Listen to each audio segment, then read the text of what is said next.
زي ما اتفقنا قبل كده ان مفيش اي حاجة بتحصل في الكون صدفة، كله مدبر بأمر ربنا. فان ربنا يجيب لك فيديو زي ده قدامك وحاسس بيك وسمعك وانت بتدعيله وحاسس وشايف ان انت متوتر، فالفيديو ده اكبر دليل.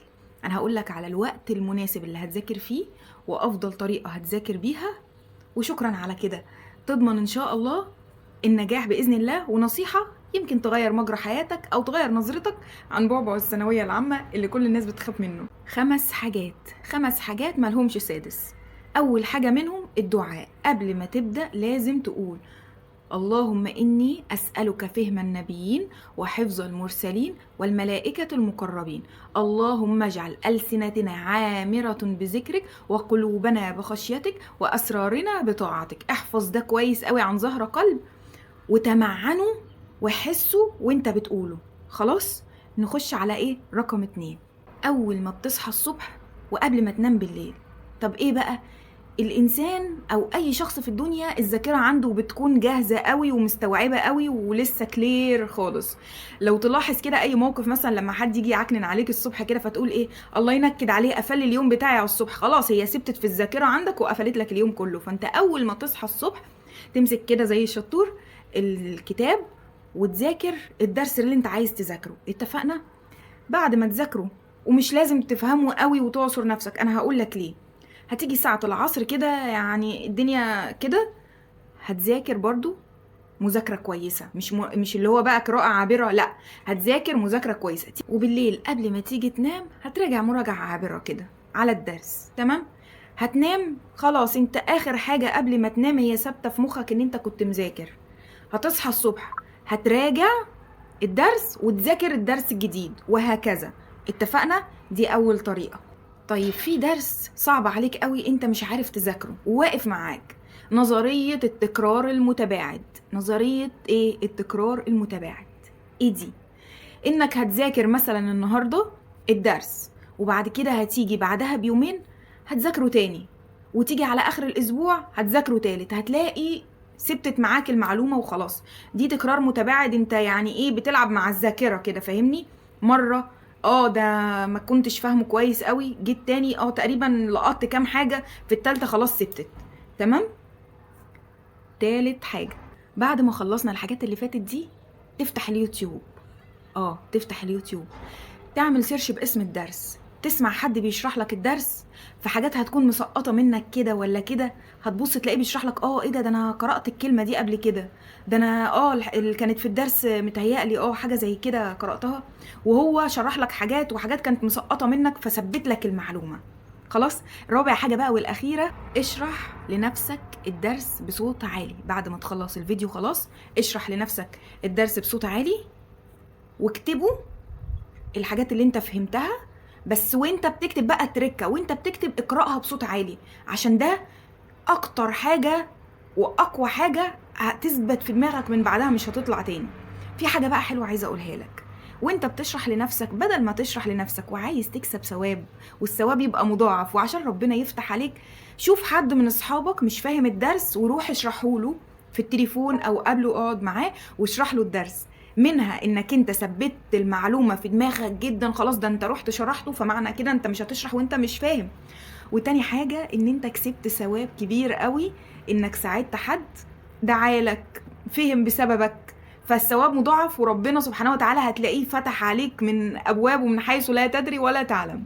احنا كده خلصنا. طب الدعاء ايه بقى بعد ما نخلص؟ ما احنا مش هنهري كل ده على الفاضي وبعد كده نقول ما نقولش الدعاء بتاع ربنا عشان يحفظ لنا كل اللي احنا عملناه ده. بعد ما تخلص، اللهم إني استودعتك ما حفظت وما فهمت فأرجعه إلي عند حاجتي إلي، إنك لا تضيع ودائعك. بس بص بقى، في تركة حلوة قوي. وانت بتقول الدعاء ده ما تقولوش كده، لا، مش هتفتكر حاجة، قوله بقلبك، استشعره كده مع ربنا. يا رب أنا استودعت عندك اللي أنا حفظته، يعني أنا سبته يا رب في أمانة عندك، يا رب سبته عندك في أمانتك، ما حفظت وما فهمت فأرجعه إلي يا ربي، رجعه لي يا رب لما أكون محتاجه، وقت الامتحان بقى، وقت ما انت عايز تسترجع بالذاكرة ايا كان، فخلاص هو محطوط في ودائع ربنا، في حفظ ربنا، فربنا هيرجعه لك عشان انت استودعته فين؟ عند ربنا. النصيحة بقى الأخيرة، ما تخافش وما تتوترش وده مش اخر المطاف ولا اخر العالم. بشوف ناس كتير قوي في الثانويه متوترين واعصابهم تعبانه، الموضوع مش مستاهل كل ده. ناس كتير، انا مش عايزه احبطك والله، بس ناس كتير جدا معاهم شهادات ومش شغالين. حصل الفكره في ايه؟ انك ترضى باللي قسمه ليك ربنا، هتكون اسعد الناس. بمعنى ايه؟ يعني خلاص انا مثلا حاطط طب في دماغي او حاطط كليه هندسه او ايا كان، لو ما جاتش انا هعمل في نفسي حاجه، لو ما عرفتش اذاكر في الامتحان انا ليه؟ هو مش اخر الدنيا، ما انت شايف ناس كتير قوي عاطلين، فما ما تضغطش نفسك، فاهمني؟ والله صدقني ربنا كاتب لك اللي انت مش متخيله واللي انت ما تعرفوش في علم الغيب. يمكن الحاجه اللي انت كنت عايزها دي ما كانتش مناسبه ليك او هتوديك في طريق تاني مش بتاعك. دايما ادعي، يقول اللهم اختر لي ولا تخيرني. ما بقولكش انك ترمي طموحك ورا ظهرك، لا، بس سيبها على الله. يا رب انا هعمل المجهود اللي عليا والباقي عليك يا رب، اختار لي اللي انت عايزه بس، هترتاح. وخليك واثق ان ربنا ما بيضيعش مجهود حد، وان ليس للانسان الا ما سعى. باذن الله ربنا هيجبر بخاطرك وهيحقق لك اللي انت نفسك فيه، لكن ما تضغطش نفسك وتقول اصل انا عايز اعمل ده عشان افرح بابا وافرح ماما. كتر خيرك، كتر ألف خيرك إنك أنت يعني عايز تبر أهلك وعايز، بس مش على حسابك، مش على حساب صحتك، مش على حساب إنك تضغط نفسك وتتعب نفسك وتحرق أعصابك أو تعمل في نفسك حاجة. الدنيا مش مستاهلة في الأول وفي الآخر، دي دنيا، خد بالك، حط الحتة دي في دماغك قوي. فما فيش حاجة هتضيع وما فيش حاجة هتفوتك، كل قدرك مكتوب فوق عند ربنا. تمام؟ ربنا بيقول إيه؟ وآتاكم من كل ما سألتموه. يعني كل حاجة انت نفسك فيها ربنا سبحانه وتعالى اصلا محققها لك، ولكن بيلهمك الدعاء وبيلهمك السعي وبيلهمك حاجات، كل حاجة مكتوبة فوق عند ربنا. الدعاء بيغير القدر، ادعي وتوكل على الله، ولكن مش على اعصابك وما تتعبش نفسك. مفيش اي حاجة مستاهلة والله. بص عايزة اقول لك حاجة، المجال اللي انت حابه قوي هو المجال اللي انت هتنجح فيه، مفيش اكتر من كده. ما تاخدش بالشهادات، ما تاخدش بالمظاهر، مش اللي هو بقى ده انا دكتور مين ادي وانا مهندس مين ادي، ما بتبقاش كده والله العظيم. بتبقى بالادب، بالاخلاق، بحب ربنا ليك ورضا ربنا عليك وحب الناس ليك. ربنا لما بيحب حد بيحبب فيه خلقه، بلس بقى انك انت حابب المجال بتاعك ده ايا كان اللي ربنا قدرهولك بعد ما انت اجتهدت وعملت اللي عليك، ولا قدر الله لا قدر الله بعد الشر ان شاء الله ما يحصلش وما دخلتش الحاجة اللي انت عايزها، ربنا عايز لك ده فرايد لك ده، فقول يا رب الحمد لله، اجتهد فيه وذاكره. هتبص تلاقي وهتسمع قصص عن ناس كتير جدا بيقول لك انا كان نفسي ادخل كذا ولما دخلت في مجال كذا وصدفة بحتة وربنا اراد لي كده، لقيت بقول ايه ده، هو انا كان مستخبي عني الجمال ده كله فين؟